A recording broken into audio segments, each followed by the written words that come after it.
রেকংপিওতে finally এসে এই rooftop ক্যাফেটার সন্ধান পেয়েছিলাম। এরা দুজনে যে কী সলা পরামর্শ করছে ভগবান জানে। এখানে এতটা পরিমাণ গরম, বাবু সাহেব কটসুল পরে কী করে আছেন আমি জানি না। ক্যাফেটা উঠতে কিন্তু বেশ খানিকটা, ছাদে বসে খাওয়া যায়, কিন্তু এত রোদ্দুরে এত গরমে ছাদে বসে খাওয়ার ধৃষ্টতা আমাদের নেই। সুতরাং এখানে প্রথমেই আমি অর্ডার করেছিলাম আমার সবথেকে প্রিয় ম্যানচাও স্যুপ। ভীষণ গরম গরম সার্ভ করা হয়েছিল, খেতে দুর্দান্ত।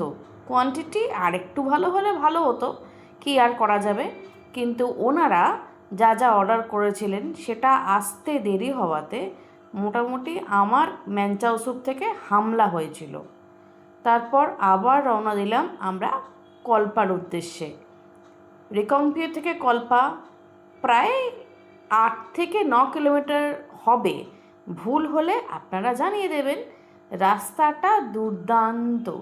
আমার কাছে গিম্বল না থাকায় ট্রাইপডে তোলা, ওই জন্যে একটু একা বেঁকা হয়েছে, তার জন্য আমি ক্ষমা প্রার্থী। কিন্তু যেটুকু দেখানো সম্ভব আমি তুলে ধরেছি। সুন্দর সূর্যের রশ্মি পড়ছে, তখনও অবধি আমরা ঠান্ডার আমেজটা পাইনি।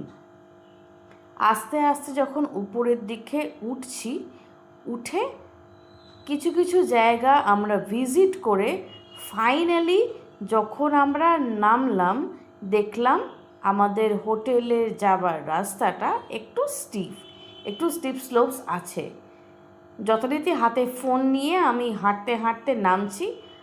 আমাদের মতো কিছু মানুষের এখানে আসাটা একটু সমস্যা, কারণ কলকাতার মানুষ যদি না হাঁটে, সমতল ভূমি অ্যাকচুয়ালি, আমি একদমই হাঁটি না, এটা খুব বাজে অভ্যাস, বদ অভ্যাস। একটু হাঁটাচলা করলে এই রাস্তাতে হাঁটাটা খুব একটা প্রবলেম হয় না। যাই হোক, আপাতত আমরা উঠেছিলাম হোটেল কৈলাস ভিউতে। তাদের নিজস্ব অর্চার্ড, প্রচুর আপেল গাছ লাগানো। যথারীতি বাঙালিদের, অন্যান্য বাঙালিদের মতো আমিও ভেবেছিলাম এটা হচ্ছে মাউন্ট কৈলাস, কিন্তু না, মাউন্ট কৈলাস অ্যাকচুয়ালি পেন্সিলের শীষের মতো। আর একটা ভিডিওতে আমার সেটা দেখানো আছে। আর এই পয়েন্টটা কল্পায়, এই পয়েন্টটা পার্টিকুলারলি লোকে কেন সুইসাইড পয়েন্ট বলে আমি জানি না।